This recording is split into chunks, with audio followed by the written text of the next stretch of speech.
What is your paranormal story? We ask people all around the internet, tell me, what is your paranormal story? And I handpicked 7 very exclusive stories.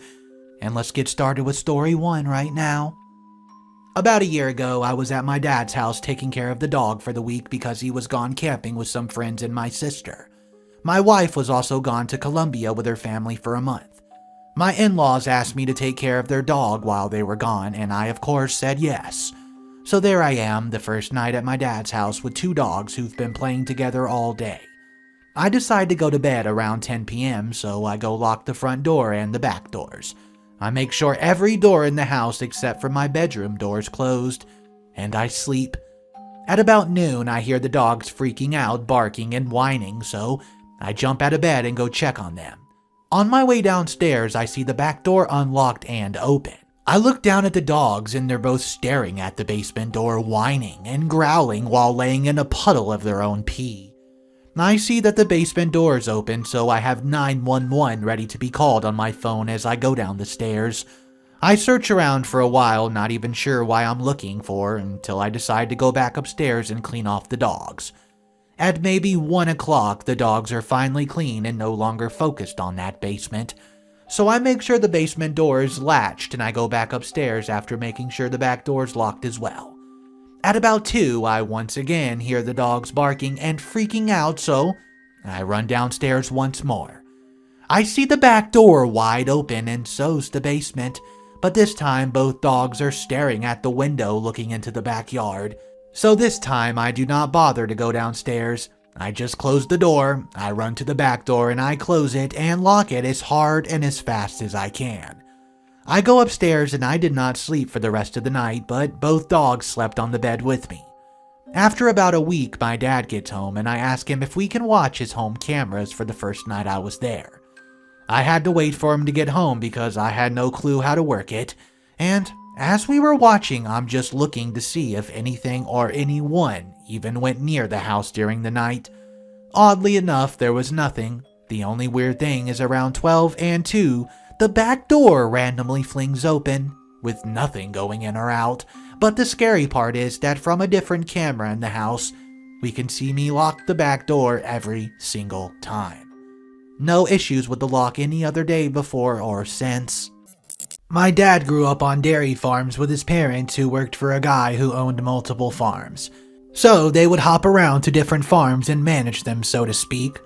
Also, we live in Australia. Anyways, while my dad was in his late teens to early 20s, they lived in this house that eventually became known as the spooky house to him and his parents. And this is what they experienced while living there. The house was known to have a very foreboding feeling to it, like something was always off, and you could not put your finger on it.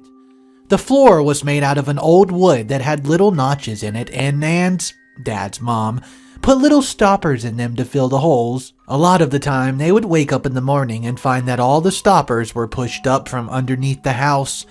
Dad said they had these giant-ass hippie beads hanging in the doorways, so big and heavy that it would have to be a big old gust of wind to move them. He lost count of how many times he would get up early for work or such to find them swinging about. Like someone just walked through them, but when he checked the bedrooms, everybody was asleep. I remember Dad telling me that it slowly got worse over time, like the house did not want them there or something. At one point, Nan contacted a psychic to see if they could make it better or calm it down.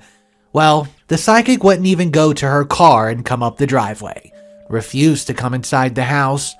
Nan was left flabbergasted and asked what she should do. The psychic told her to move house and drove away. Dad said not long after that these things would start stalking the house. To this day, he has no idea what they were, and he doesn't want to know. Nan would come out in the morning and find that the grass was pressed down or trampled around the house, especially where the windows are. Her peg basket on the clothesline would be ripped to shreds and bits of spread about. It started to get more serious when Dad would be woken up by scratching on the window on the outside. He was always too scared to look back at it because he knew whatever it was staring right back at him while scratching the window. They would check in the morning to find that the paint had been scratched off the house at around human height, and the grass has been flattened At one point, while his dad was out working a few paddocks over, Nan came in and woke Dad up. Together, they huddled into the bedroom. Waited for daylight as the thing stalked around the house outside. Speaking of, it stalked Dad once too. He was walking from the house to his dad a few paddocks over to help with the cows. About 4 a.m. it was cold and there was frost on the grass. As Dad was walking, he could hear a crunch, crunch coming from behind him. So he stopped and it stopped also. Dad was like, huh? Started walking again, and so did it. Again, Dad stopped and it stopped. Now, starting to get freaked out, Dad started to pick up the pace. He would stop again. Only this time, it did not stop, but started coming right at my father. Dad fucking bolted, ran over 2 paddocks and cleared the fences, and did not stop till he reached his dad's side. Whenever Dad's parents left for a couple days and he had the place to himself, Dad would host massive parties with his friends. They had the run of the house and could sleep wherever they wanted, but all of them ended up huddling up in one room when they went to sleep. One time, it was just Dad and his cousin over. They played a game of pool and drank. At one point around midnight, both of them were sitting around and heavy drinking. A dark figure appeared and said, "Go to bed." Dad said he was pissed drunk and thought, what the hell not? And they went to bed. The next morning, they woke up to find the game of pool that was left unfinished put away, and his cousin asked who that person was that was standing over their beds watching them sleeping. But Dad did not remember that part. My husband and I stayed at a super old hotel in Santa Fe, New Mexico. At the time, I did not believe in paranormal things or ghosts, mainly because nothing had ever happened to me. The older room we were staying in had this decorative wooden chair that had a slanted seat. I took note of the slant because I wound up putting my computer bag on this chair and felt comfortable doing so. I'm super careful with my electronics, and the slanted seat made it so my bag slid back to the back of the chair so it could not fall. I also hung a new nice dress on the back of the chair. We went out sightseeing, and when we came back, my dress was on the floor near the chair, and I wondered if housekeeping had touched it, even though we had the do not disturb on our door all day and the room had never been serviced.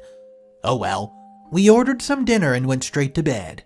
My husband and I were laying in the bed at dark talking, almost falling asleep, when suddenly we hear a super loud slam. It was so loud that we shot awake and turned on the light.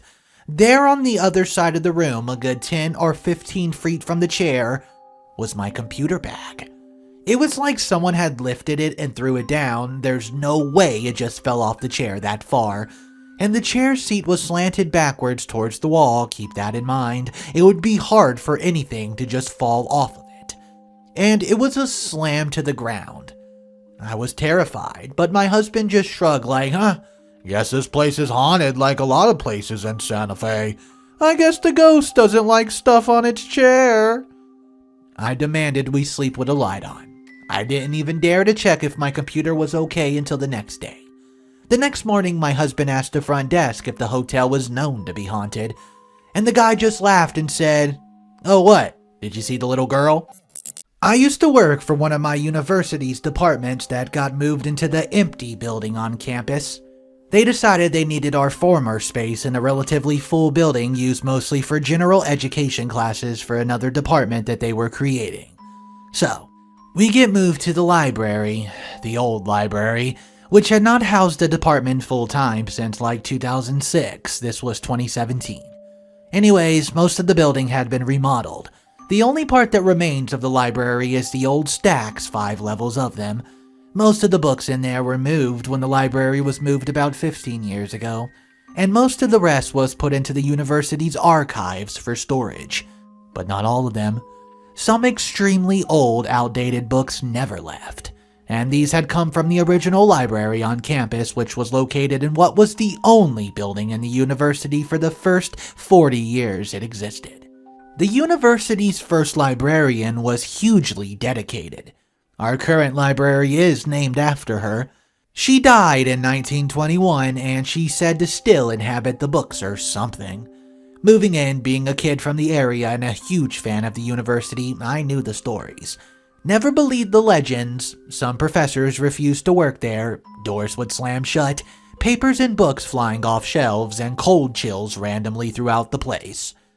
We moved with no fanfare and no issues, but the old stacks were undergoing some renovations, and while normally locked and strictly off-limit to students, you could get in there every once in a while. Naturally, I did, mostly out of curiosity just to see what was in there. Last day of finals week, I decided to look around. May 2018. Still had 2 years working there, so figured I'd get acclimated to the building. Wandering into the basement, the lowest level of the stacks is unlocked. So naturally, I went in, just to check things out and see. First and foremost, the lights crackled on. They weren't stable and flickered a lot, and it was hot. The ventilation in the building was ass back than on the floors with people in them, and it's no better now. So it's hot, it's stuffy, and walking into the main stacks, the lights are no better. Spotty, very warm, lots of odd noises all over the place, ancient books and forgotten small fossils. Small fossils of shells and tree twigs and stuff from the geology department. I had to be the only person left in the building by this point. It was around 5:30 p.m. as the semester was ending, so I wasn't going to be found. But it was uneasy. I didn't feel like I should be there. Moreover, I felt like something did not want me there. It's nothing I'd ever felt before or since, and it gets more and more powerful across the whole time I was in there. Just looking around, peering at books, picking up old rocks, the like. And then the air. As I'm standing still, it goes ice cold. No particular reason why. There are no air vents nearby, but I felt the temperature drop, and then it stops. I heard a loud bang from a source I still can't figure out, and that was it. I was out of there in seconds. I do not believe in paranormal stuff. I do not believe in aliens, ghosts, or whatever. But I still don't know what to explain or how to explain what happened that day. It's one of the strangest things that's ever happened to me. In 2012, my family moved to North Carolina. The last house we lived in had a demon or a shadow person in it. The main event that still gives me nightmares now and then today, I've woken up one morning and found out the power was out. So I went to ask my sister about it. She's 12 years older than me. And she said our parents went to get the electricity transferred back to Michigan or something along those lines. So, power's out and our parents are not home. 10-year-old me decides to take my Nintendo DS and go play a racing game while laying on my parents' bed. Their bed was more comfortable than mine, which was located in the master bedroom across the house. The master bedroom doorway goes right into the kitchen and the dining room area. This is very important. This next section I remember so vividly. I was laying on my stomach playing Cartoon Network Racing, and I just suddenly get this feeling in my voice. It's saying, pause the game and look up. So I did.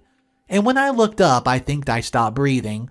Looking through the doorway into the middle of the dining room where it turns into the kitchen, there was this tall, I'm talking 7 feet or more, shadow figure. But it was not a solid black, it had lights and dark for depth. It looked like a 3D figure just made of darkness. Half of its face looked like it's been blown off with a shotgun. The skin was peeling away from the skull, strands of muscle keeping the sheet from fully flopping down. It was the time of day where sunbeams were coming through the skylight too, going straight through this thing. I don't know how long it stood there just staring at me, but eventually it turned and walked further into the kitchen. Now, I will say before the day I never understood what people meant by frozen with fear. Now I know, because I was. I don't know how long it's been since it walked away, but I eventually felt my whole body relax and I was able to breathe again. I remember getting out of bed and praying to whatever gods would hear me, that it would not still be there when I walked out and looked to my right. It wasn't there. Thank fuck. So I ran over to my rabbit's cage in the dining room to check on her too. She was sitting in the back of her cage with her ears straight up, eyes wide, and breathing fast. She saw it. After making sure she was alright, I just took off to my sister's room to wake her up. She did not sleep at night due to the neighbors, but that's a story for another time if anyone's interested. And I tell her what happened. I was crying, scared, and shaking. Luckily, my sister said I could sit in her room while she slept and play my game quietly at the foot of her bed until our parents got back.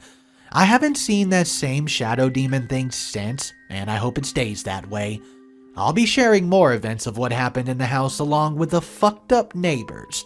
I'll try to keep those in chronological order, but since it happened a bit over 8 years ago, some events may be blurred together or one could have happened before another. So here it goes. Starting with the neighbors. This was also going to lead into another experience I've had in this house. From the day we moved in, the neighbors did not like us. The people who had lived in the house before were either family or close friends that had been evicted. So we moved into their old place and they were pissed. When moving stuff in, the neighbors on our right side was walking down the street, behind our van while my dad was unloading some stuff. The neighbor was carrying what I believed to be was a shotgun. When passing my dad, he held it out and threateningly said, "You see this?" As if he wanted us to know he had guns and was threatening us. At the same time, my dad was removing my sister's scythe from the van, so kindly return the words with the motion of the scythe. After that, the neighbors would do everything they could to piss us off or try to get us to leave, getting on and off road 4x4s and driving on our side of the property line, hitting our house with said 4x4s and just genuinely being assholes.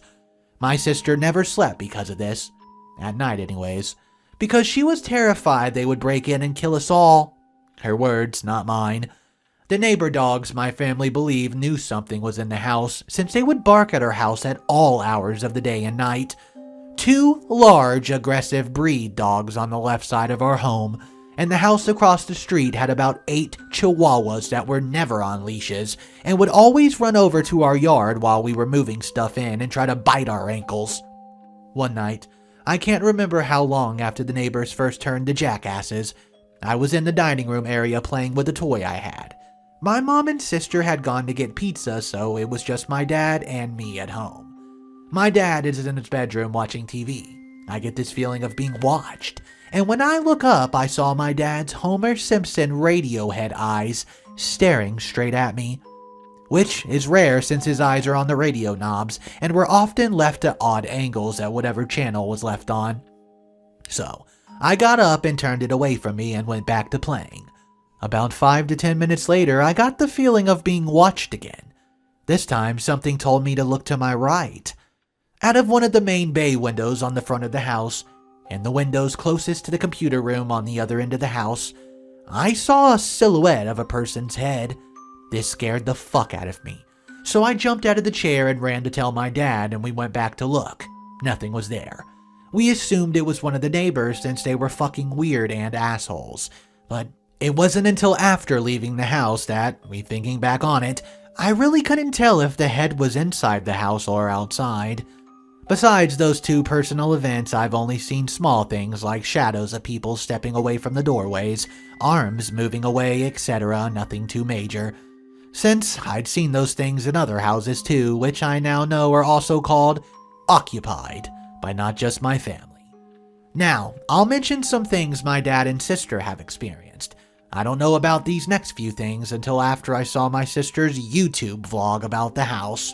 My sister would always hear children's footsteps running through the house, along with occasional giggling. My dad one day, while getting ready for church in the master bathroom, he heard what sounded like chanting in the woods behind our home.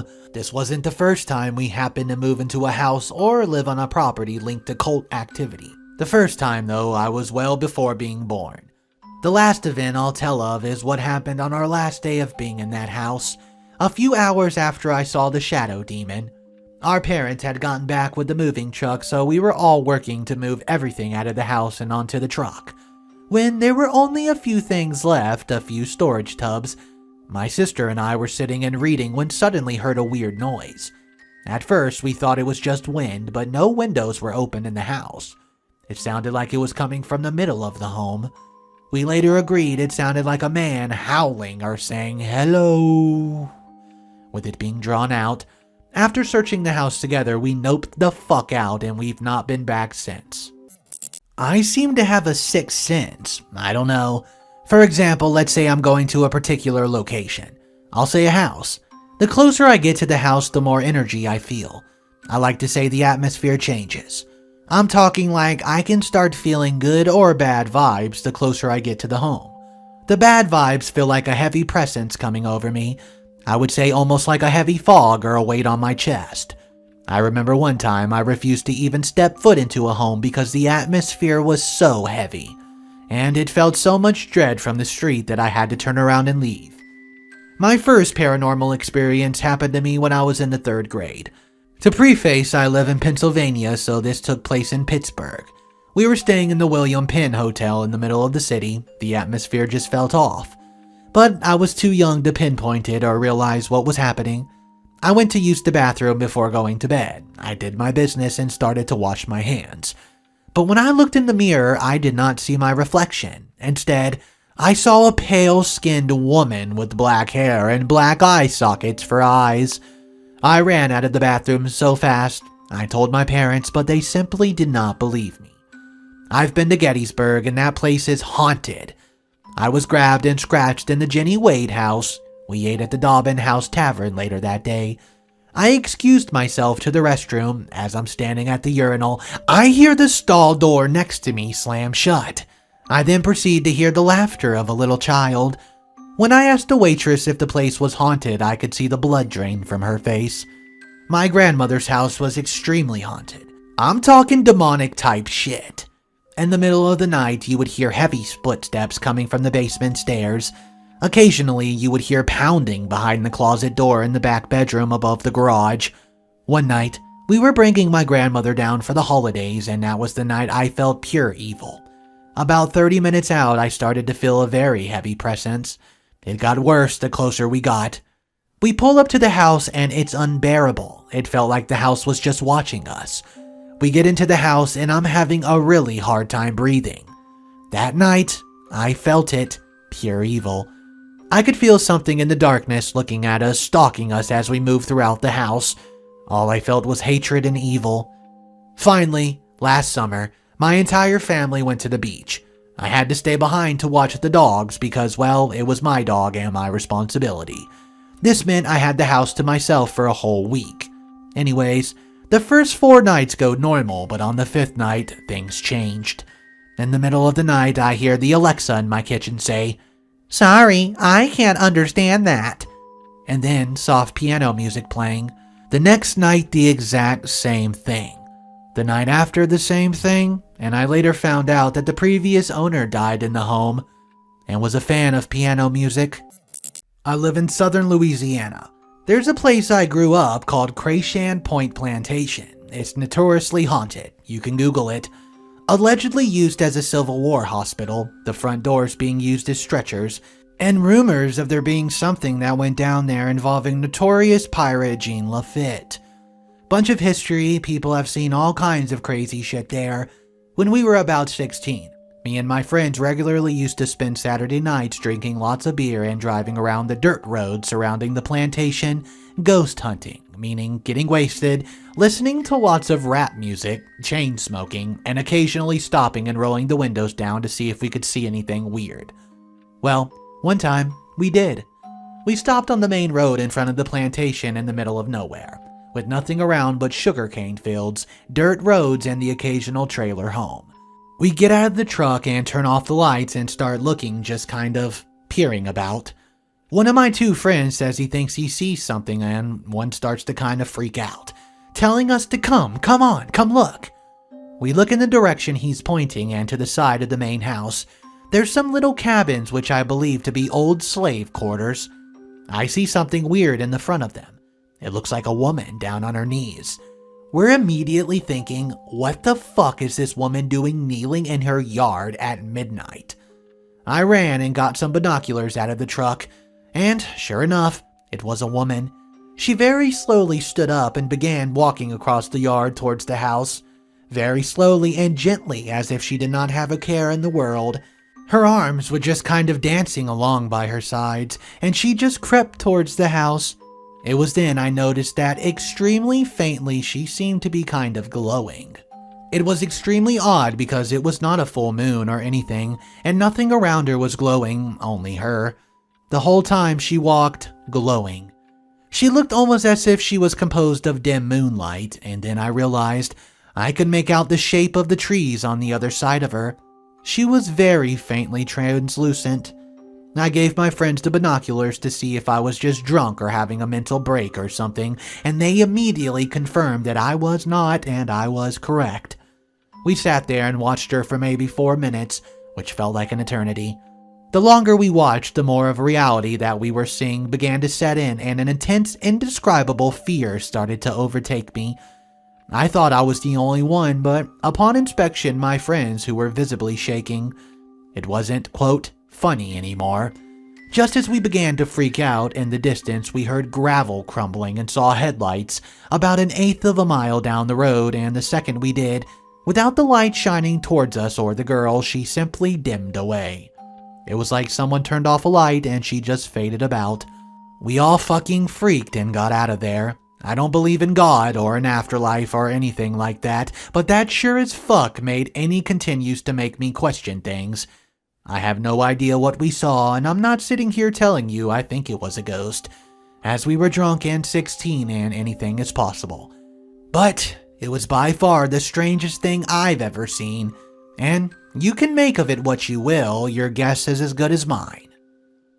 Okay guys, Midnight Monster here. That was 7 stories of paranormal activity that simply cannot be explained.